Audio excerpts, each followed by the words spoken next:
Kalau sekarang pun harga dah mula naik, apa akan jadi 2-3 bulan lagi? Apa yang berlaku di Asia Barat mungkin nampak jauh dari kita. Tetapi kesannya boleh sampai terus ke Malaysia. Sejak akhir Februari, konflik di Asia Barat meningkat dengan cepat. Ia melibatkan Iran, Israel dan kuasa besar dunia. Ini bukan sekadar konflik biasa. Ia berlaku di kawasan paling penting untuk bekalan tenaga dunia. Di kawasan ini ada Selat Hormuz. Dan laluan sempit ini mengendalikan sekitar 20% aliran minyak dan gas dunia setiap hari. Bila laluan ini terganggu, bekalan global terus terkesan dan harga minyak pun akan naik.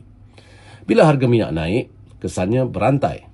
Kos pengangkutan naik, kos pengeluaran naik, akhirnya harga barang juga naik. Itu realitinya. Soalan paling penting, apa jadi pada kita? Pertama, kos import dan penghantaran meningkat. Laluan udara dan kargo terganggu, lebih jauh, lebih mahal, lebih lambat. Kedua, tekanan harga sudah mula muncul dalam sektor tertentu. Contoh jelas, baja. Beberapa pengeluar baja di Malaysia telah menghentikan sementara pengambilan tempahan baru kerana kos bahan mentah yang melonjak dan ketidaktentuan bekalan.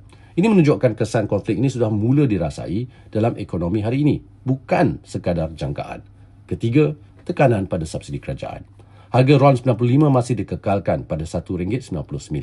Tetapi dengan kenaikan harga minyak dunia, kos subsidi meningkat dengan sangat mendadak. Dalam tempoh kurang seminggu, jumlah subsidi melonjak daripada sekitar RM700 juta kepada kira-kira RM3.2 bilion.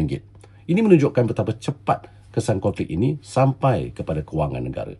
Dan semua ini ditanggung kerajaan supaya rakyat tidak perlu membayar harga sebenar pasaran. Satu lagi perkara penting, isu bekalan.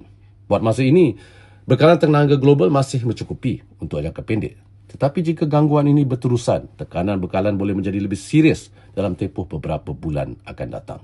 Soalan sebenar bukan hanya apa yang berlaku hari ini, tetapi apa yang berlaku jika situasi ini berlarutan.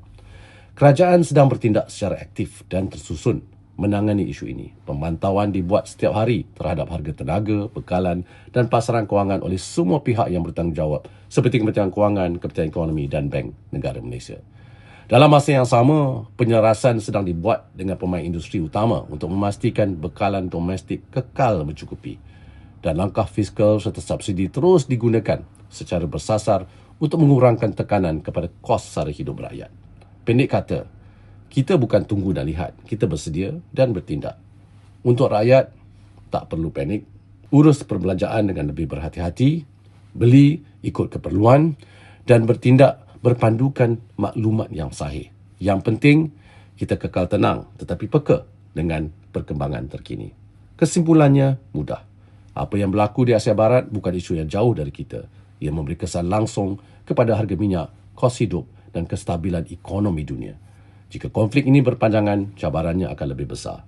Tetapi dengan langkah yang betul dan pengurusan yang teliti, Malaysia mampu menghadapinya. InsyaAllah.